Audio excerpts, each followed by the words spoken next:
There are cities where danger announces itself, and then there are cities like this one, where fear settles in quietly and never really leaves. It lives in shuttered storefronts, bad neon, rain-dark alleys, and in the way people look away a second too soon. The Black Warriors do not rule with noise alone. They rule through watchful corners, quiet signals, and the feeling that whole blocks belong to someone else after dark. Here, love is tangled with pride, loyalty carries a cost, and by the time this night begins, the people who feel the shift are already too close to turn back. Dark Side of Double Dragon. The first thing Billy saw was the blue police light turning in a puddle, slow as a thought that had come too late. It spun across broken glass, the curb, the toe of his boot, and vanished again. 3 blocks away, under the red blink of a pawn shop sign, a crowd had thickened around something nobody on this street wanted to name. The siren had already gone quiet. That was worse. Billy stood beneath the awning of a closed laundromat with rain darkening one shoulder of his jacket and watched Victor's car shine under bad neon across the street, too polished for the neighborhood, too still. Marian had said she would be back before 10. It was nearly 10:30. Jimmy came from the deli on the corner with 2 coffees. Rain had flattened his hair. He handed 1 cup to Billy without looking at him. "She's late," Jimmy said. Billy took the cup. "Yeah." Even tonight, the air held damp concrete, old smoke, and the metal smell that rose after rain. Billy and Jimmy had grown up 6 blocks from there. Billy had been older by 7 minutes. Jimmy called that nothing when he was angry and almost an hour when he wanted Billy to go first. They knew these blocks by instinct, which storefronts shut early when trouble was close, which parked cars mattered, which silence meant a fight had not started yet but wanted to. Jimmy kept looking toward the avenue, then toward Lou's diner, then back to Victor's car. He moved like he was being pulled in 3 directions at once. Billy stayed still. Jimmy felt things first. Billy carried them longer. They had all been at Lou's an hour earlier. Marian had asked them to come because she did not like letting old friendships die in quiet ways. She had said it lightly, but Billy heard the strain underneath. She wore a cream blouse with the sleeves rolled once, silver hoops, and the thin chain he remembered from when they were 15. Victor arrived late and made the room feel it. Rain shone on his dark coat. He had the expensive watch, the careful smile, the car parked out front like a dare. He also had a split knuckle and tired eyes that did not match the rest of him. Marian saw both. Billy watched her see them. That was part of Victor's hold on people. He looked like trouble dressed well enough to be mistaken for freedom. Marian was 18 and tired of streets that already knew her name, tired of stairwells that smelled of old smoke, tired of choosing between patience and disappointment. Victor could take her to hotel bars, late drives with the heater on, places where the city looked distant through glass. But it was not only that. When Marian talked about wanting a larger life, Victor listened as if he believed her. Most people around them listened only long enough to say why it would not happen. Jimmy had been sharp all through dinner. His jokes about Victor's coat and Victor's car landed hard and flat. Marian looked at Jimmy once, and he stared down at his coffee. Billy knew that look. Jimmy's love always turned mean when it had nowhere safe to go. Billy's did the opposite. It made him quieter. All 3 of them had been children together once. Roof tar in summer. Warm orange soda. Marian beating both brothers at cards and smiling as if she had invented luck. The city had changed all of them, but not completely. Marian still had a way of laughing that cleared space around her. Jimmy still wanted too much from every feeling. Billy still watched doors and corners, making room for danger before it arrived. When Victor checked his watch and said there was somewhere he wanted Marian to see before the rain got worse, Billy felt Jimmy tense beside him. Marian hesitated only a second. "We'll be 10 minutes," she said. Billy could have told her not to go. The thought rose, stayed, and passed. He had no claim he could speak aloud. Marian held his eyes for a moment, kind in a way that hurt more than refusal, then went out with Victor into the wet street. Victor lifted his coat over her head. They crossed toward the car, then past it, toward the alley behind the row of shops. That had been an hour and 40 minutes ago. A train groaned far off beyond the freight yards. Lou's flicked off half its lights. The liquor store down the block was pulling its grate. Jimmy drank the rest of his coffee and crushed the cup in one hand. "I'm checking the back." Billy nodded. Jimmy crossed through the neon sheen on the sidewalk, went past Victor's car, and disappeared into the alley. Billy listened. The city was never quiet. Even at its calmest, there was always a radio through a wall, a bottle budged by a shoe, traffic breathing far away. But now another sound came out of the alley, low and wrong. Not talking. A car engine turning over once and failing. Then Jimmy shouted Billy's name, and the way he shouted it made everything change. Billy was moving before the last echo of his name died under the awnings. He crossed the street through the red wash of the pawnshop sign. Victor's car stood at the curb with one rear door open a few inches, the inside light yellow. Jimmy was farther back in the alley, bent slightly forward, one hand against the wet brick wall, as if the ground had shifted under him. Billy reached him and saw it. A silver hoop earring lay in the shallow rainwater near the alley mouth. Marian had been wearing hoops at dinner. One was gone. Beyond it, near an overturned garbage can, a dark smear shone on the pavement and trailed under a dragged heel mark. Billy crouched. The blood was fresh. Jimmy's voice came out thin. "You think it's hers?" Billy picked up the earring and closed it in his hand. "It's Marian's." Jimmy turned away and dragged both hands through his wet hair. "I should have stopped them. You didn't know. I knew him." Billy stood. Rain ticked on the fire escape above them. The alley smelled of damp cardboard and oil. He looked at the smear, the scuffed brick, the boot marks turning in the water. Quick work, more than two people. No wild struggle. Whoever had done it knew where to stand and how to close around someone fast. "The car's still here," Jimmy said. "Why leave the car?" "Because they didn't come for the car." At the far end of the alley, a service door opened a hand's width. Mr. Kessler from the tailor shop looked out in his undershirt, gray-faced and afraid. Billy stepped toward him. "You heard something." The old man shook his head first, then gave up. "Dark sedan in the service lane. Men got out fast. One woman with them." Jimmy took a step closer. "Marian?" "No." Mr. Kessler lowered his voice. "Tall, hair tied back, red scarf. She hit the rich boy here." He touched his own ribs. "He went down. Your girl fought. They covered her mouth." Billy kept his voice even. "How many?" "4. Maybe more in the car. One very big." The old man looked past them toward the street. "They took them east, out to Mercer." Then he shut the door. Jimmy kicked the fallen garbage can so hard it rolled into the wall and rang back across the alley. "Mercer goes anywhere." Billy went to Victor's car. The keys were gone. On the passenger side floor lay Marian's handbag, tipped open. Lipstick without its cap. A cracked compact. One glove half hanging out. Billy picked the glove up. It was still warm. Jimmy came up beside him. Was Victor with them? Billy knew what he meant. There were reasons Marian had gone with Victor, and Billy understood more of them than Jimmy did. Victor came from the kind of streets where windows were washed every morning and men held doors without looking at your shoes. He had the car, the watch, the careless smile. But that was only part of it. Once, outside Lou's after closing, Marian had told Billy that Victor listened as if the world might move for her if she asked it right. Another night, Victor drove them north just to show them the city lights from the Ridge Road. He talked too much at first, then admitted, almost angrily, that his house felt biggest after midnight. Marian had looked at him differently after that. Not softened, more alert, as if she had seen a crack in something polished. Jimmy had only seen the shine. Billy closed Marian's bag and set it on the seat. Jimmy leaned against the roof of the car, head lowered. "I said things in there," Jimmy said. Billy shut the door softly. "I know." "I wanted her to hear them." That hurt Billy more than Jimmy knew, because Billy had spent years wanting the opposite. He had loved Marian long enough for the feeling to settle into habit, noticing when she was tired, hearing strain in her voice, remembering the small things she forgot. Jimmy loved like a wound left open. Billy loved like a hand kept closed. The blue police light still turned somewhere up the block, catching in puddles and diner glass. A bus sighed past. Nobody came to ask questions. Jimmy straightened. What if they took her because of him? Billy looked east, where Mercer ran toward warehouses and the river.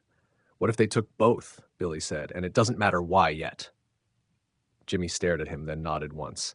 The fear in him had found direction. Billy opened Marian's bag again and searched by feel. Wallet, loose change. handkerchief. At the bottom, caught in the lining, was a black matchbook with silver letters, Blue Crown Lounge. Jimmy frowned. Victor's place? Or one of them? Billy slipped the matchbook into his pocket. Then a motorcycle rolled slowly past the mouth of the alley. The rider did not stop. He only turned his head enough for Billy to see the black stitched dragon on the back of his jacket before the bike slid away into the rain. The motorcycle sound faded into the wet distance, but Billy kept his eyes on the mouth of the alley a moment longer, as if the dark itself might shift and show him one face too many. Jimmy followed his stare. "You know that patch?" Billy shook his head. "I know what it means." He took Marian's handbag from Victor's car and locked the door from the inside before shutting it. The gesture felt useless against whatever had already happened, but he could not leave her things open to the rain. He handed the bag to Jimmy. "Hold this." Jimmy took it without speaking. He still had Marian's glove in one hand. They went east on Mercer with the rain thinning to mist.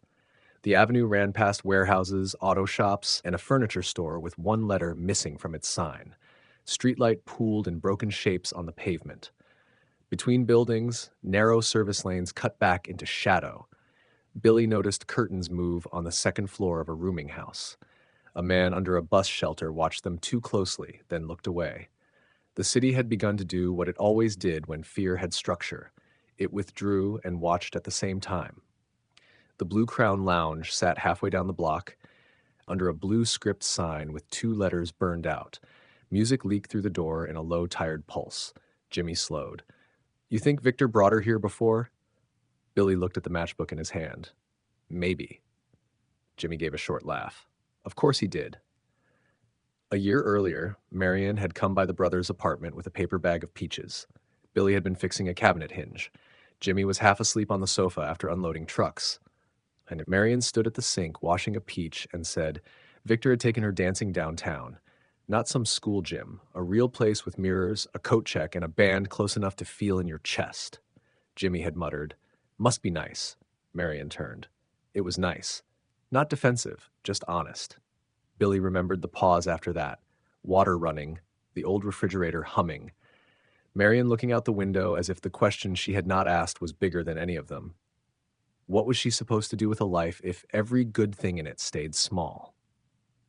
At the Blue Crown, Billy opened the door first. Warmth hit them, then smoke, damp wool, spilled beer.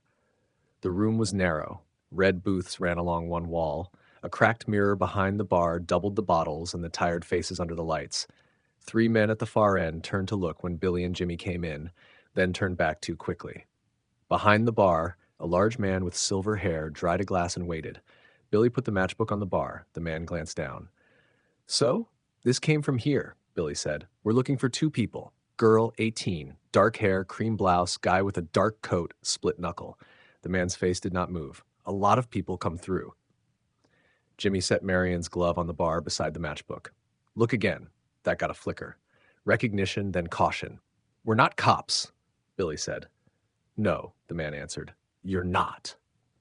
One of the men at the back rose from his stool and went to the washroom, but Billy saw his eyes go once toward the phone near the register before he kept walking.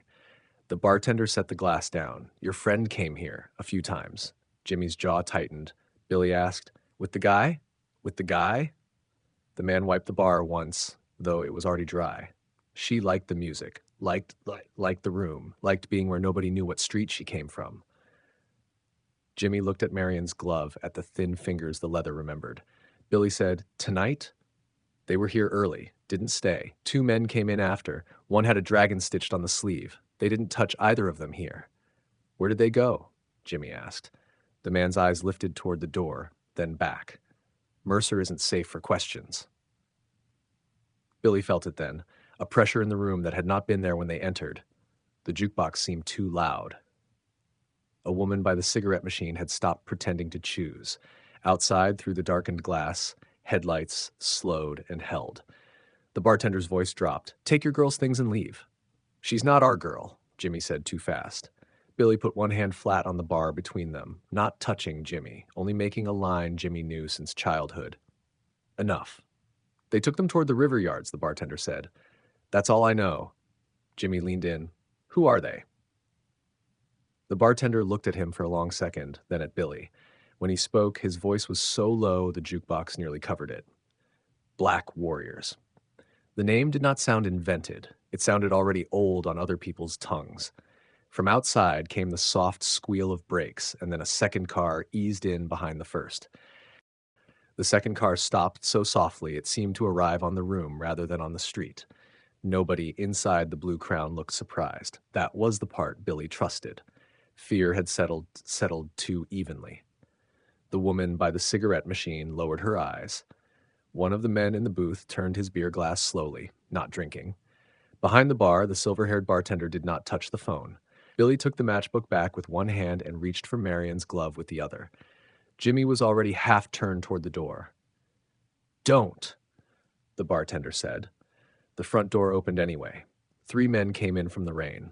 They were not dressed alike, but they carried the same stillness. One in a dark work jacket, one narrow and clean-faced with a ring on his little finger. The third was broad across the shoulders, his shirt collar open, a black dragon stitched at the edge of the cuff. Water shone on their sleeves under the red light. They did not look around like men entering a bar. They looked around like men checking a room that belonged to someone else. The narrow one smiled at Billy first. "You boys lost?" Jimmy stepped up before Billy could answer. "We're looking for 2 people." "I know," the man said. That chilled the room faster than the rain outside. Billy moved just enough to put his body between Jimmy and the open stretch of floor. The bartender backed away from the register without a sound. The broad man glanced at Marian's glove in Billy's hand, then at Jimmy, then back to Billy. It was not curiosity, it was recognition. Billy felt it land. The narrow one tipped his head. "You should have gone home." Jimmy said, "Where is she?" The smile thinned. "Wrong question." Billy heard the scrape behind him first. Another man coming in through the back hallway, cutting off the kitchen door.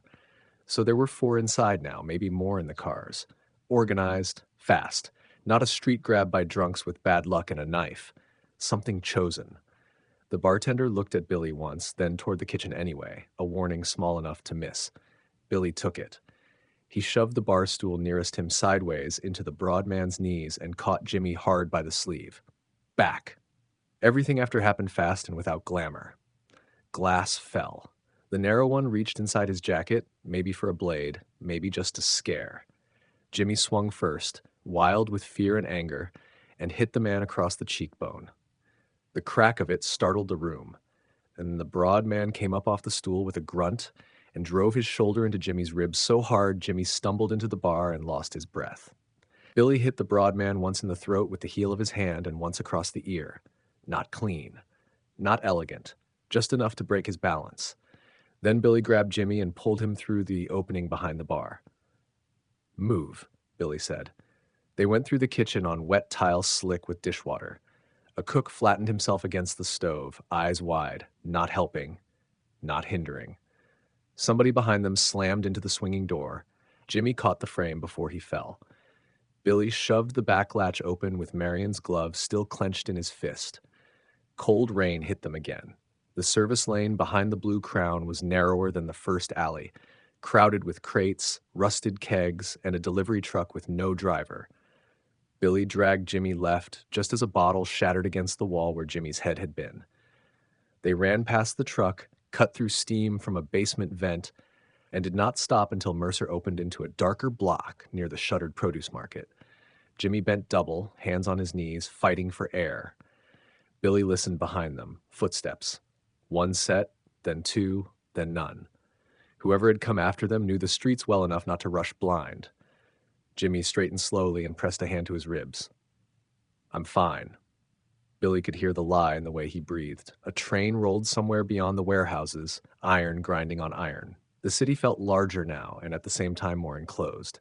Windows above them stayed dark. A taxi turned the corner, saw them, and kept going. Jimmy wiped rain from his face. "They knew us." "Yes." "They knew we'd ask." "Yes." Jimmy looked at him and Billy saw it happen, fear becoming understanding, understanding becoming rage. This isn't about Victor's car or some bar tab. They took Marian. They took both of them. Billy opened his hand. Marian's glove was soaked through. He thought of the earring in his pocket, the warm leather in Victor's car, the drag mark in the alley, the bartender saying Mercer isn't safe for questions. He thought of Marian laughing years ago with peach juice on her wrist. He thought of Victor outside Lou's, holding the door for her with that careful, half-mocking courtesy that Marian pretended to find ridiculous and never quite resisted. Victor had a way of looking at the city as if it could be entered rather than endured. That mattered to Marian. Billy had known it even when he wished he did not. Jimmy's voice broke rough. "You still think this is about both of them?" Billy looked east, where Mercer ran toward the river yards and the poorer blocks beyond, where street names stopped mattering as much as who stood on the corners. "It is now," Billy said. Jimmy was quiet a second. Rain ran off the end of his nose. He reached for Marian's handbag, still hanging from his shoulder, and held it tighter as if the weight of it had finally become real. "We can call the police," he said, but there was no belief in it. Billy thought of the bar going silent, the dragon on the cuff, the man who said, "Morning, you should have gone home," as if home had already been taken off the map. By the time a squad car rode it down, Mercer would be empty. By morning, the trail would be rumor. "No," Billy said. Jimmy stared at him. Billy spoke carefully because this was the line that would not uncross itself. "We go now." Jimmy looked past Billy into the wet dark toward the slum district beyond the river yards, where the city thinned into boarded windows, bad knee blocks people stopped naming in full. Fear moved across his face and stayed there. So did love. So did shame. Then Jimmy nodded. Billy turned his collar up. Ash put Marian's glove inside her bag and started east. Jimmy fell in beside him. Neither brother looked back. Mercer kept running east, but the city changed before the street name did. The storefront glass grew darker. Half the signs were dead. The farther Billy and Jimmy went, the fewer people seemed willing to stand in open doorways. Those outside kept their backs near walls and their eyes elsewhere. By the time they crossed under the elevated tracks, the block had flattened into cheap bars, pawn windows, boarded groceries, and narrow apartment buildings with too many curtains twitching at once.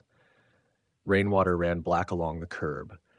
Neon from a liquor sign blinked over a puddle and over a child's abandoned tricycle near a chain-link fence.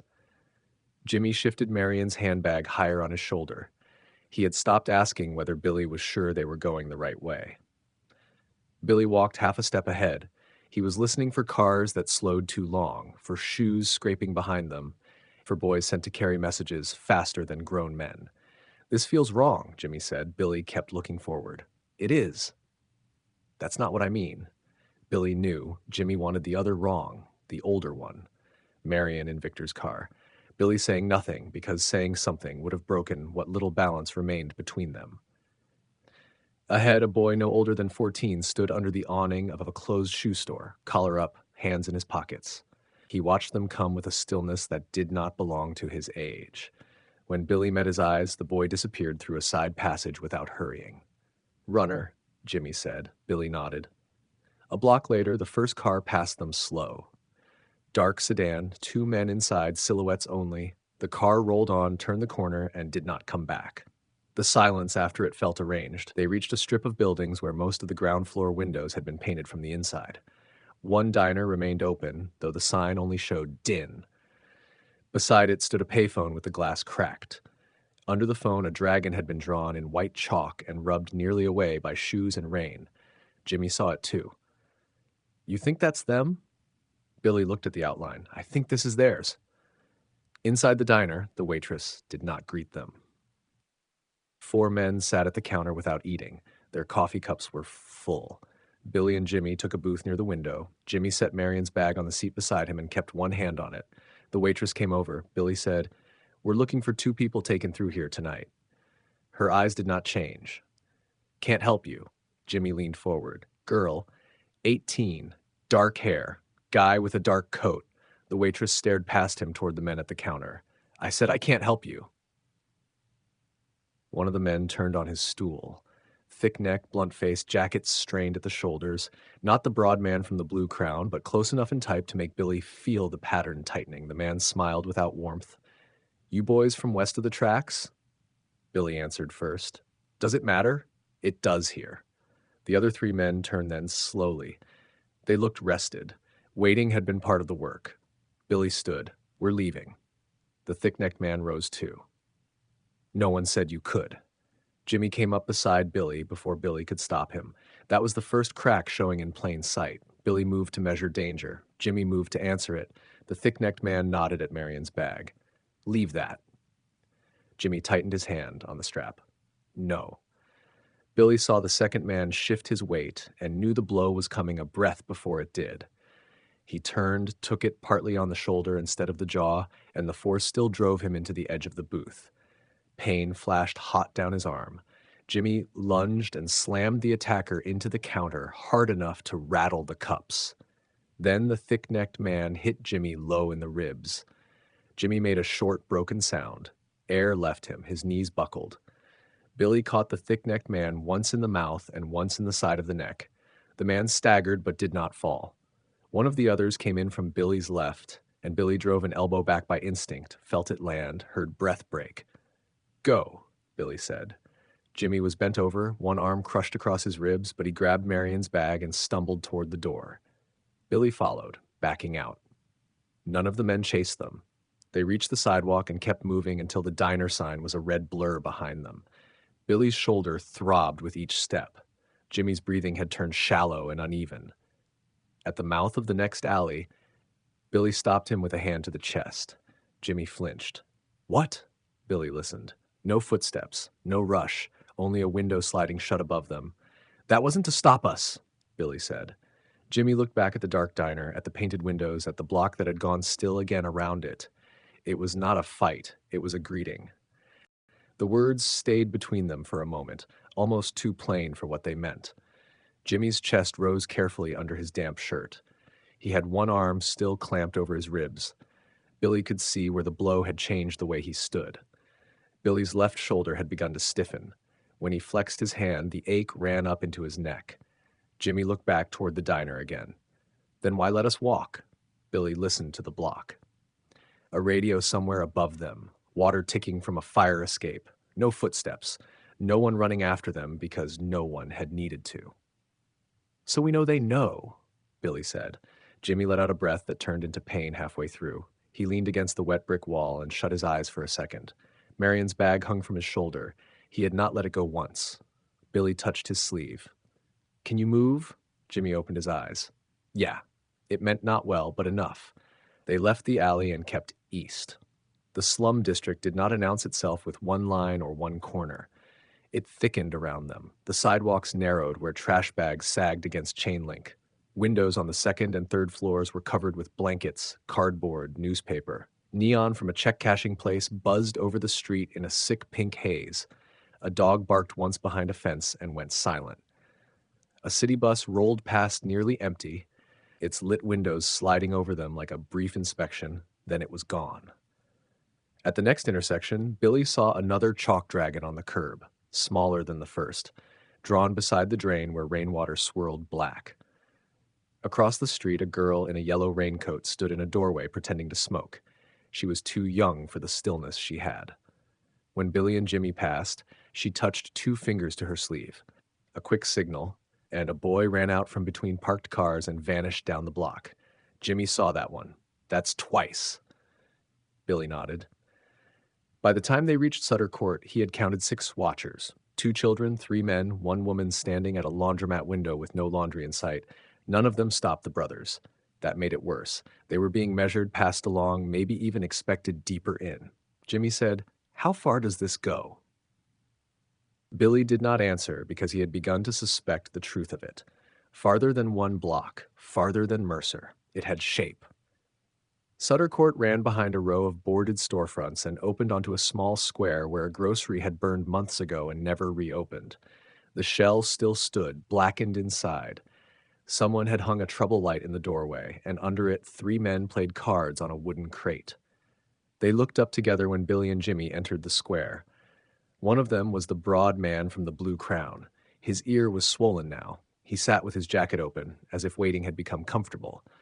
On the crate beside the cards rested a coffee cup and a tire iron. Jimmy stopped walking. Billy felt the stop go through him like a pull-on rope. The broad man smiled. You came a long way for 2 boys from west of the tracks. Billy stepped half in front of Jimmy without making a show of it. "We're looking for Marian." The man's gaze dropped to Marian's bag, then rose again. Recognition. Possession.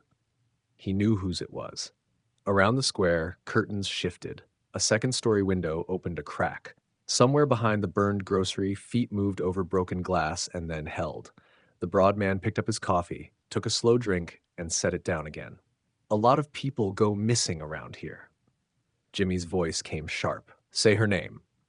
Billy knew it was the wrong move the moment Jimmy spoke, but Jimmy had reached that place where fear started sounding like courage, even to the man who felt it. The broad man tilted his head. "Why?" Jimmy took a step. Billy caught the front of Jimmy's jacket and held him there. Jimmy jerked once, angry at being stopped, angry at needing stopping. The card players were not alone. Two more men came out from the dark beside the burned grocery. One was narrow and clean-faced, the same man Jimmy had hit at the Blue Crown, his cheekbone bruised now under the yellow light. The other was new, tall, pale, composed, with his hands in the pockets of a long coat. Not big, not loud. The kind of man who did not need to repeat himself. He looked at Billy first, not Jimmy. "Your brother keeps speaking ahead of himself." Billy said nothing. The tall man's eyes shifted to Jimmy's ribs, Billy's shoulder, Marian's bag. He missed nothing. "That's your warning, then," he said. "You've had two." Jimmy laughed once, breathless and ugly. "What comes after warning?" The man almost smiled. "That depends how much somebody wants you alive." Billy felt the square narrow around them, not because more bodies had appeared, because he could now hear the way this place worked. Runners carrying faces and names ahead. Top lookouts marking movement. Enforcers waiting in layers. People on windows and corners pretending to be ordinary while orders traveled faster than footsteps. It was not random fear. It was maintained. The clean-faced man flicked ash from a cigarette and said, "They say the woman fought hard." Jimmy moved before Billy could stop him. He crossed the distance in 2 strides and hit the clean-faced man square in the mouth. Not clever. Not careful. Pain tore through Jimmy's side the moment he threw the punch. But rage carried him into the second swing anyway. The clean-faced man went backward into the crate of cards. Coffee spilled. The tire iron clattered. Then the broad man rose. Billy went in because there was no time for anything else. He drove his shoulder into the broad man's chest and regretted it instantly when pain lit through his left side like a wire. The broad man barely gave ground. One of the others caught Billy across the back of the neck. Light flashed behind his eyes. Jimmy got the tire iron in both hands and swung low, not to maim, only to keep space. It cracked against somebody's shin. A howl answered. "Enough," the tall man said. Everything stopped, not because the fight was done, because every man there obeyed him. Billy bent slightly, breath short. Jimmy stood a little behind him now, holding the tire iron but shaking with effort. Blood ran from the clean-faced man's lip. The broad man rubbed his chest once and looked amused again, which was somehow worse. The tall man glanced at the window above the square. "Tell them the brothers are coming through," he said. The girl in the yellow raincoat was already running before he finished. Her shoes slapping once through the water and then not at all. Billy kept his eyes on the tall man. The square had gone still again after the order, but not with relief. It was the stillness of men waiting for the next instruction. Jimmy stood behind Billy with the tire iron in both hands, his breathing ragged, Marian's handbag strap cutting across his shoulder. Rain slid from his jaw. Pain had drawn a hard white line around his mouth. The tall man glanced at the tire iron as if it were a child's mistake. "Put that down." Jimmy tightened his grip. Billy said, "He keeps it." The broad man laughed under his breath. The clean-faced man pressed his split lip with 2 fingers and looked at Jimmy with a hate that had already become personal. The tall man studied Billy a moment longer. "You're the careful one." Billy said nothing. "And he's the one who makes trouble." Jimmy started to answer. Billy shifted one hand back, not touching him, just enough. The old signal. Wait. The man saw that too. "You understand each other. That's good. It might keep him alive." The rain thickened for a minute, rattling lightly on the broken grocery awning. Somewhere overhead, a woman coughed behind a window and then stopped, as if even that were too loud for this place. Billy asked, "Where are Marian and Victor?" The broad man smirked at the use of Victor's name, as if it amused him that the rich boy had not yet been discarded from the question. But it was the tall man who answered. "Farther on." Alive? For now. Jimmy made a sound deep in his throat. Fear, fury, helplessness. Billy heard all three. The tall man stepped closer, not threatening with his body, only with the ease of it. He smelled faintly of rain and cigarettes. You boys should understand something. The city isn't laid out the way you think it is. Streets on a map are one thing. Streets after dark are another. There are places where people go because they choose. There are places where people are taken. And there are places where only permission travels. Billy held his eyes. Then give us permission. That drew another quiet laugh from the broad man, but the tall one only looked faintly tired, as if Billy had said something he had heard before from other desperate men. It's already been given, he said. That's what you keep missing. He moved aside then, half a step, opening the way east beyond the square. Jimmy stared at him. You're just letting us pass? Letting? The clean-faced man said, wiping blood from his chin. You still think this is about what you're allowed? Billy understood before Jimmy did. The girl had run ahead. The message had gone out. Letting them pass meant shaping the road in front of them. The broad man nudged the tire iron lying near the crate with his shoe. They'll take that from you soon enough. Jimmy lifted the one already in his hands. Maybe not. Billy did not correct him. The steel bar looked small now, but Jimmy needed its weight. They backed out of the square without turning their shoulders fully away. The card players watched them go. The clean-faced man smiled through his split lip. The broad man picked up the coffee cup as if the scene had already become routine. Only the tall man remained standing, hands in his coat pockets, rain darkening the shoulders, his gaze steady until the brothers turned the corner. Then the square disappeared. Jimmy's first breath out of sight came apart into a grimace. He braced himself against a brick wall slick with old posters. Damn it. Billy reached for him. Jimmy shrugged him off. I'm fine. You're not. I said I'm fine. Billy let his hand fall. The refusal stung more because it was so familiar. Jimmy did this when shame got into him. He tried to stand farther inside his own pain, where nobody could help without becoming an insult. Billy leaned against the opposite wall and rolled his shoulder once. The joint answered with a dull, hot ache. His neck had tightened too. He could still feel where the blow behind the square had landed. He watched Jimmy's breathing count itself out in short, careful draws. After a moment, Billy said, "Give me the bag." Jimmy looked down at the strap as if he had forgotten it was there. Why? So I can carry it a while. Jimmy shook his head. No. Billy almost told him Marian would not care which one of them held her things, but that was not true, not in the way Jimmy meant it. The bag had become more than weight. It was proof she was real in all this. Proof she had been close enough to lose one earring, one glove, her lipstick uncapped. Billy understood and said nothing. They kept walking. East of the burned grocery, the blocks narrowed further. Bad neon hummed above a storefront church. A truck with no plates idled at the curb while two boys unloaded crates without looking at the street. In an upstairs window, a curtain shifted and stayed open a finger's width. White chalk dragons showed up again, on a door frame, on the metal back of a bus stop bench, scratched into the green paint of a mailbox. Not signs for strangers, marks for those already inside. At the corner of Vance and Lowell, they passed a beauty parlor with its gate down. A woman sat on a folding chair beneath the awning, smoking in the rain without getting wet. Billy recognized her before Jimmy did. Tall, hair tied back, red scarf at the throat. The woman from Mr. Kessler's description looked at them as they passed. Her face was sharp and calm, almost elegant, but the stillness in her held more threat than the broad man's size. One hand rested on her knee. The other held the cigarette low between two fingers. Jimmy slowed. Billy did not. Keep moving. The woman smiled a little at that, not because she found it funny, but because she approved of the answer. Her eyes flicked to Marian's bag, then to Billy's shoulder, then to Jimmy's ribs. Still walking, she said. Her voice was low and flat. No taunt in it, just inventory. Billy stopped 2 steps past her and turned enough to see without fully facing her. Where is she? The woman tapped ash into the gutter. Everybody asks the same question. Jimmy's hand tightened on the tire iron. And what do you say? The woman looked at him as if he were younger than he was. That depends who's asking. A car turned the far corner and parked without headlights. No one got out. A boy in a denim jacket crossed the street carrying a paper sack. glanced once at the woman, and kept going. Billy felt the net of it drawing tighter. The woman stood. She was taller than Marian, taller than most men. Rain shone on the red scarf at her throat. "The next block belongs to men with less patience than mine," she said.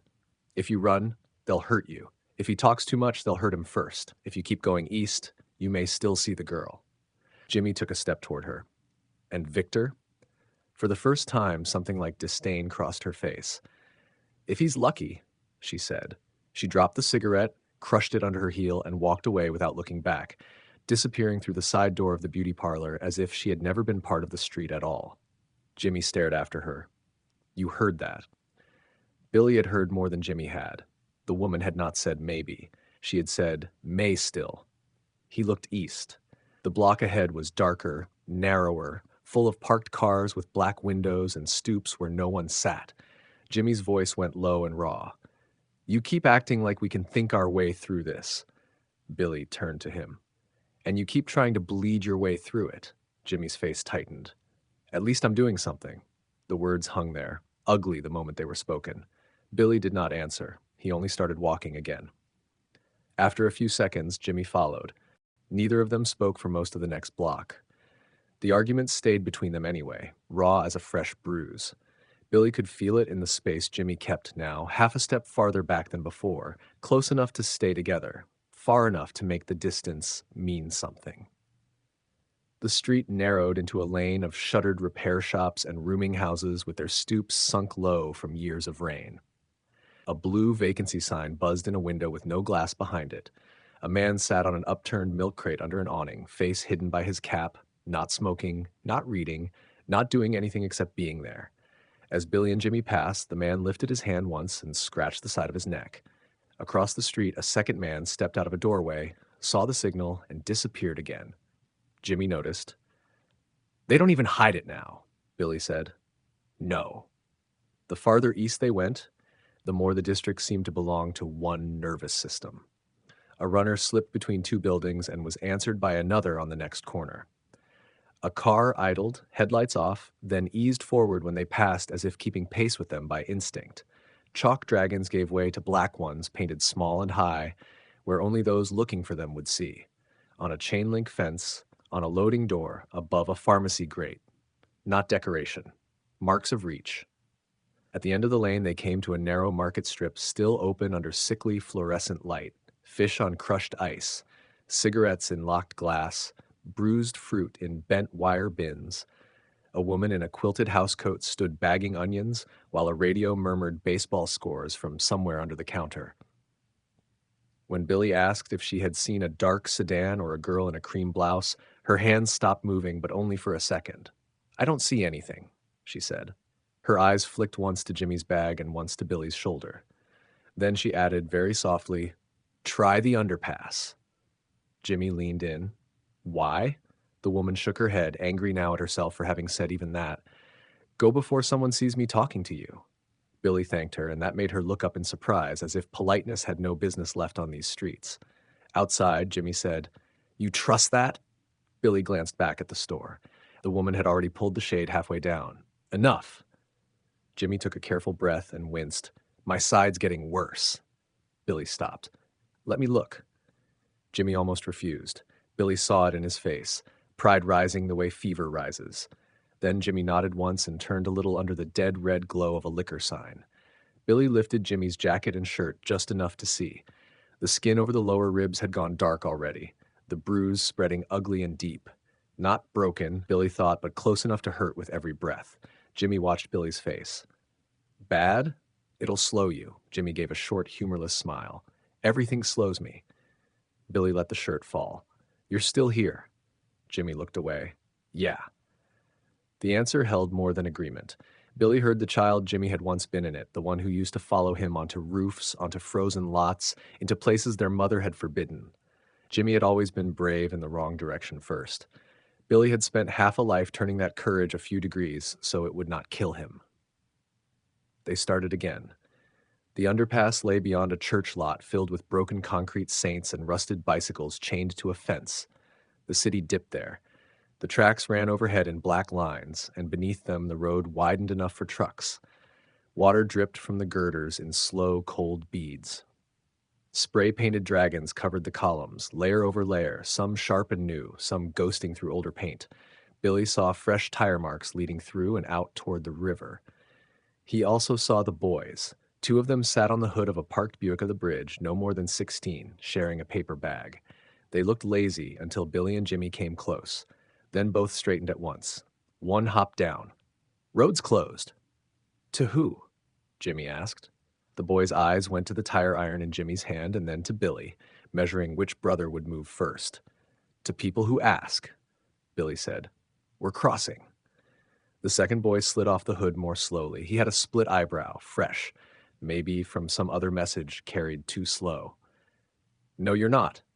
Jimmy shifted his grip on the tire iron. Billy heard the change in his breath and knew he was about to push too hard again.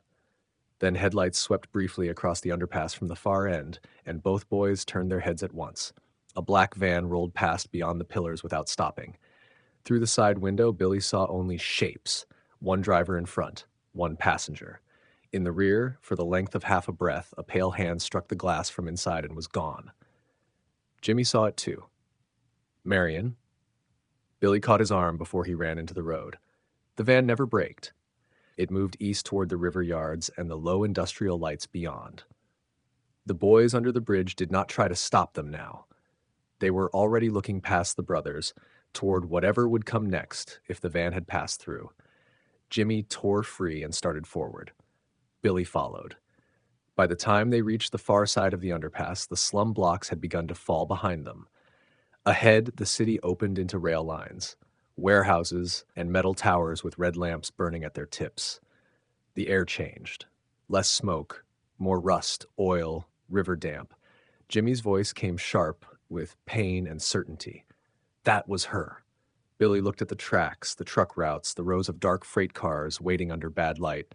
The Black Warriors had not only allowed them through the district, they had handed them onward from one territory to the next. In the gutter near the curb, something gleamed. Billy bent and picked it up. A watch with a cracked face, expensive and rain-slick, its leather strap torn clean through. Victor's. Victor's watch lay cold in Billy's palm, heavier than it should have been. Jimmy leaned in under the washed-out light from the overpass. "It's his." Billy turned at once. The face was cracked, the hands still moving under the broken glass. The leather strap had not worn through. It had been torn. Not dropped by accident, not lost in panic. Left. Jimmy looked east after the vanished van. "You think he threw it?" Billy slid the watch into his jacket pocket beside the matchbook and Marian's earring. "Maybe." The road widened ahead of them into freight ground and warehouse blocks. The city's human noise thinned there. No radios through windows. No televisions flickering blue behind curtains. Instead, there was the clank of loose metal somewhere high above, the deep shudder of a train changing tracks, and the constant damp hum of machinery working out of sight. Sodium lights burned over loading bays in dirty yellow pools. Rainwater stood on the concrete in black sheets, reflecting gantries, rail lines, and the bent teeth of chain-link fences. Billy and Jimmy crossed a truck lane and entered the industrial edge where the street names mattered less than the company names painted on corrugated walls. Mercer broke into service roads and access ways. Freight cars sat in rows like sealed thoughts. A forklift stood abandoned near stacked pallets wrapped in cloudy plastic. Beyond it, river fog pressed low between the buildings. Jimmy was breathing harder now. His ribs had stiffened. Every few steps he pressed the tire iron against his thigh as if the pressure steadied him. Marian's bag still hung from his shoulder. Billy said, "Give me the bag now." Jimmy did not argue this time. He handed it over and kept walking. That worried Billy more. They followed the van's direction first, then the signs left in its wake. Fresh spray from tires over puddles, a side gate hanging ajar, a delivery yard dog barking itself hoarse behind a fence, and then going silent all at once. Twice they saw movement ahead and found nothing when they reached it but a cigarette still burning in a wet patch of concrete or the echo of a closing metal door. It was different here from the slum district. There the Black Warriors had watched openly because fear lived in the walls already. Here the pressure was cleaner, timed, routed. Men moved where the structures gave them advantage. Catwalks, loading docks, rail sidings, blind corners between stacked crates. The city had ended, but control had not. It had simply traded neon for steel. At the far end of a container yard, Billy saw a flashlight blink twice from a second-story walkway. A moment later, an engine turned over somewhere beyond the freight sheds. Jimmy heard it too. "They're still pushing us," Billy nodded. A narrow passage between two warehouses drew them toward the rail lines. Rust streaked down both walls. Water dripped from a broken gutter and tapped a dented drum with maddening regularity. At the mouth of the passage, Billy stopped and listened. The sound that came back to him was not footsteps. It was breathing, held too carefully. He turned his head slightly. "Come out." No one moved. Jimmy lifted the tire iron again, slower now because of the pain in his side. A man stepped from the shadow behind a stack of wooden pallets. Mid-30s, maybe. Dock jacket. Cap pulled low. He did not look like a gang man, only like someone who knew exactly who had permission to stand on this ground and who did not. "You shouldn't be here," the man said. Billy answered, "We're looking for a girl and a man taken through the underpass in a black van." The dock worker glanced once toward the catwalks above. "Then you're behind them already." Jimmy took a step. "Where?" The man's eyes flicked to Jimmy's bruised side, Billy's shoulder, the tire iron, Marian's bag. "South sheds, then maybe rail storage. They change vehicles near the river when they don't want plates remembered." Billy said, "Why tell us?" The man let out a breath through his nose. "Because the girl asked me for water." That landed harder than any blow from the square. For a second, Billy saw Marian not as missing, not as an idea pulled east through the night, but standing somewhere under bad light with her sleeves damp and her chin lifted, asking a stranger for what she needed, as if the world might still answer. The man looked away before he continued. "She didn't beg, didn't cry. The rich one was bleeding from the mouth." He tried to stand between her and the red scarf woman, got hit for it. Jimmy stared. "Victor did?" The man shrugged, almost embarrassed by the answer. "Didn't help much. Still did it." That was the first true crack in the image Jimmy carried of Victor, and Billy felt it happen beside him like a change in air pressure. Not acceptance, not forgiveness. Only surprise given somewhere to live. Billy asked, "When?" 20 minutes, maybe less. The man glanced up again at the catwalk. "Go now or don't. But don't stand here making me part of it."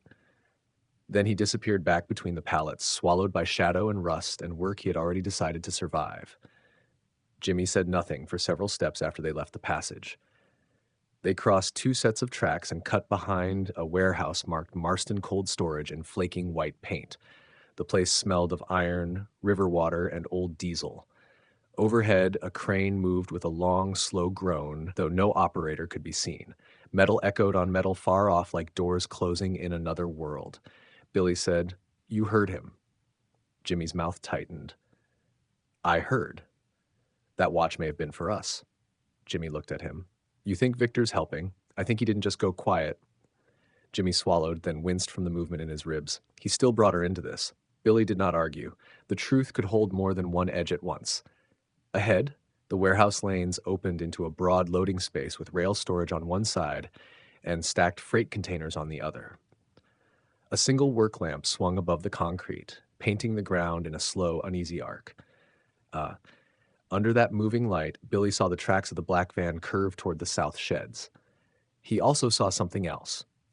Near the edge of the loading bay, caught against a drain grate in the rainwater, lay a strip of cream-colored fabric torn clean from a sleeve. Jimmy saw it when Billy did. He bent too fast, caught himself with one hand against his bruised side, and swore under his breath. Billy picked the fabric out of the water and held it under the swinging lamp. The weave matched Marian's blouse. "She fought again," Jimmy said. Billy folded the strip once and slipped it into Marian's bag. The south shed stood beyond the loading space, long, low warehouses linked by covered walkways and steel stairs. Their windows were wired and dirty. Boxcars rested on the track to the left, sealed and shining with rain. On the right, stacked freight containers made a corridor with only one clear way through. The whole place felt arranged to control movement. A light flashed once on a catwalk above the nearest shed. Billy drew Jimmy back behind a forklift. Two men crossed overhead without hurry, one carrying a clipboard, the other nothing at all. From a distance, they could have been night workers. Then one paused to look straight down into the yard, and Billy understood the black warriors worked here. No swagger, no noise. They borrowed the shape of ordinary labor and hid control inside it. "They've got half this place," Jimmy said. "More," Billy answered. The wind shifted off the river and brought cold iron, wet rope, oil, and something medicinal from the sheds ahead. A truck coupling clanged deeper in the yard. Farther off, a train horn sounded once and was swallowed by fog. They moved along the side of the container corridor, keeping to the dark where the lamp did not reach. Billy went first again. Jimmy hated that when he was angry, but not when he was afraid. Tonight he was both. At the first corner, Billy stopped. Voices. Inside the nearest shed, beyond the corrugated wall, one man speaking in short practical phrases, another answering too quickly. Billy edged toward a cracked pane and looked through. The room inside held a metal desk, a dead wall clock, and two men under a hanging bulb. One was the tall man from Sutter Court, coat still on. The other wore coveralls and held a clipboard. "South line is clear," the man in coveralls said. "River route's delayed 6 minutes." The tall man nodded. "Then they wait." "And the brothers?" "Coming through." The coverall man hesitated. "You're certain?" "The order stands. No shouting, no theatrics, just a chain of decisions passing from one hand to another." Jimmy had heard enough from behind Billy to go still. "The order stands," Jimmy whispered after Billy drew back. "From who?" Billy thought of the square, the runners, the red scarf woman. Above all that, somebody else. "The one above him," Billy said. They left the office wall and crossed toward a service stair. Halfway there, a figure moved in the gap between two stacked pallets. Billy caught Jimmy's arm. Marian stood in the thin cover of the pallets with her wrists tied in front by a gray plastic strap. One sleeve of her blouse was torn. Her hair clung damply to her cheek. There was a dark mark along her jaw. She looked exhausted and completely awake. For one stunned second, nobody moved. Then Marian shook her head once, hard. "Not here." Billy understood first. He saw the camera dome above the side door, and the way Marian had placed herself where they would see her only if they came exactly this way. She was not escaping. She was warning them. Jimmy took a step toward her anyway. "Marian?" A hand reached from behind the pallets and pulled her back. Victor came with her. He looked worse than Billy had imagined. Blood at one corner of his mouth. Shirt collar torn, one eye swelling. But he had not let go of Marian's bound hands. He turned with her, taking the pull across his own shoulder so she would not strike the steel edge behind them. "Don't," Marian said. Her voice was steady. That steadiness frightened Billy more than panic would have. The red scarf woman stepped into view behind them, one hand on Marian's upper arm, the other holding a short black baton low against her thigh. Two men appeared on the catwalk above. Another came out from the office door to the left. The corridor that had looked empty now held 5 points of threat. Victor lifted his head and found Billy through the dim. For the first time since Lou's, the easy surface was gone from him. What remained was pain, shame, and a clear effort not to make this worse. "They're using you," he said, voice roughened by blood. "Go back." Jimmy stared at him as if the words themselves were impossible. The red scarf woman tightened her grip on Marian's arm. Marian did not cry out. She only kept her eyes on Billy, then Jimmy. From the office doorway behind the brothers, the tall man said, calm as ever, "Bring them inside."